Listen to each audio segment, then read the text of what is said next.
My name is Hamza Jadawi. I'm the Chief Marketing Officer for Salam. I think if I can just talk more about the fourth industrial revolution, I think most of the technologies have been, or most of the advancements have been more than technology driven. They're more about putting the humanity or humans in the center of decision making.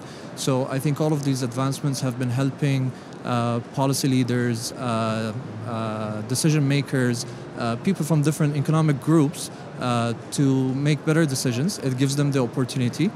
And I think it helps them to converge the different technologies and harness it to make it more human-centered.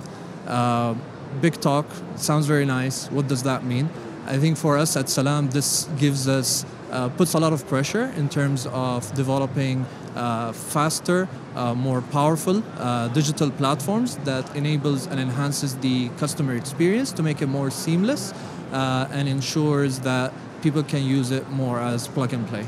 Going back to, I think, all of the industrial revolutions, starting at the 1700s with the mechanical production, I think all of them have been focused in enhancing and improving humanity in totality by putting them at the center. But of course, with every revolution, there are some pros and cons, there are some ups and downs, and complications that come with it.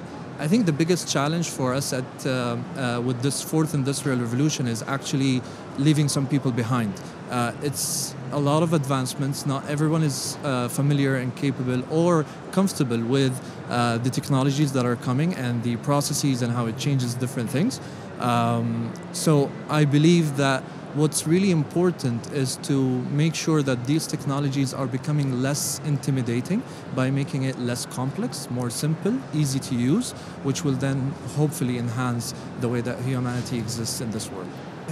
I think events like LEAP are a great opportunity, and I want to take this opportunity to definitely thank the Crown Prince for sponsoring this event, for the different ministries, MCIT in specific, for bringing this event to life, because it's very important as Saudi Arabia in specific is trying to be at the core of this revolution that is happening and always leading digital transformation. I think it's very important that events like these bring all of the different experts from different parts of the world so that we can learn, we can share, reapply. I think it becomes a great opportunity for us to see the future in a more simpler way that allows us to get excited about it. And I think that opens also endless opportunities to what can come and what can happen in the future.